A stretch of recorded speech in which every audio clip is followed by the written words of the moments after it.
There's mounting anger and frustration among the Israelis following the announcement of the death of 6 hostages in Gaza. Massive protests erupted across the country after the bodies were recovered from a tunnel in the city of Rafah. Crowds of about 500,000 strong demonstrated in Jerusalem, Tel Aviv and other cities, demanding Prime Minister Benjamin Netanyahu to do more to bring home the remaining estimated 101 hostages.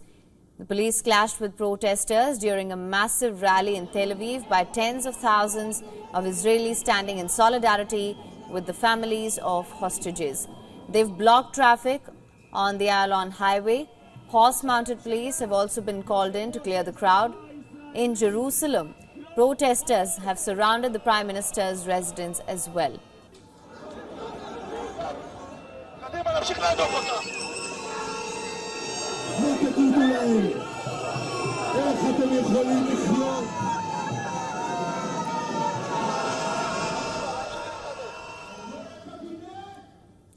Now, the bodies of the hostages have been returned to Israel. An Israeli Health Ministry spokesperson, citing forensic reports, said they were murdered by Hamas terrorists in a number of shots at a close range, 48 to 72 hours before their bodies were recovered. There are still 101 hostages being held.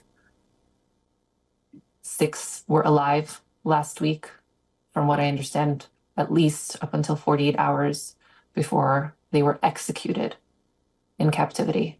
So I hold everyone accountable, him, along with every stakeholder in the negotiation process. Today, I urge my government and all the states of the world to make a deal, make it possible, make it happen. It's too late for us, it's too late for Carmel. I will never hug her again. But 101 people can still hug their families. For them, make the deal, save lives. Netanyahu has made it clear Israel would not rest until it catches all those responsible.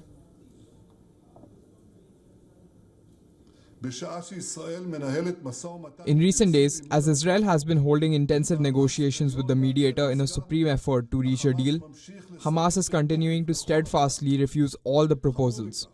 Even worse, at the exact same time it murdered 6 of our hostages. Whoever murders hostages does not want a deal. Now, this after reports quoted a senior Hamas official as saying that Israel, in its refusal to sign a ceasefire agreement, was to blame for the deaths. Hamas's Sami Abu Zuhri said that Israelis should choose between Netanyahu and the deal. Meanwhile, U.S. President Joe Biden said he was devastated and outraged by the death of the 23-year-old Israeli-American Goldberg Polly and other hostages. However, he said he is still optimistic about a ceasefire deal. According to reports, the United States is in talks with Egypt and Qatar about a final take-it-or-leave-it deal that it plans to present to the parties in the coming weeks. A senior administration official quoted in the reports said the failure of the two sides to accept the deal would mark the end of the U.S.-led negotiations. Meanwhile, to build pressure on Netanyahu, the head of Israel's biggest labor union has called for a general strike. The one-day general strike, called the Yanon Bar David, the head of the Hindutras union, is being backed by Israel's main manufacturers and entrepreneurs in the high-tech sector.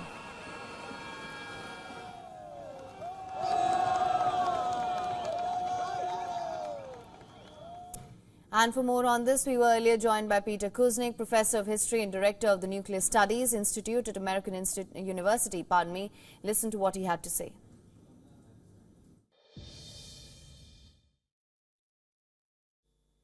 I think it's tragic.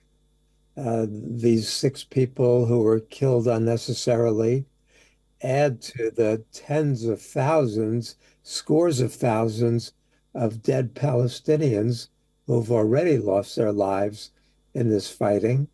And it's a tragedy or a war crime of immense proportions. The Netanyahu government's position is not only denounced by the Israelis, it's decried by all the humanity in the world. And yet Netanyahu looks out only for himself and his narrow vision and his personal safety and security.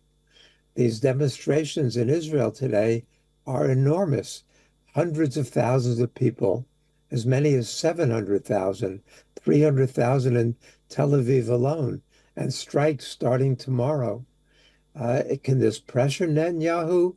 Perhaps if it's so overwhelming that it looks like the Israeli parliament will finally act to overthrow him, to impeach him, and to begin to prosecute him, then maybe he will act.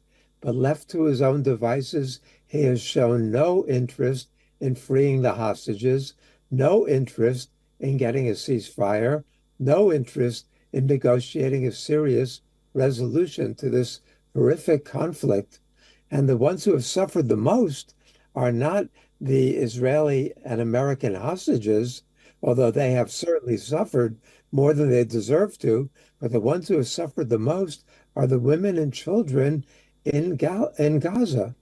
You know, the official figure is a little over 40,000, but the British medical journal Lancet says it's up around 200,000 dead Palestinians. Well, the answer is somewhere in between, but it is unconscionable what is happening. For latest news, download the WION app and subscribe to our YouTube channel.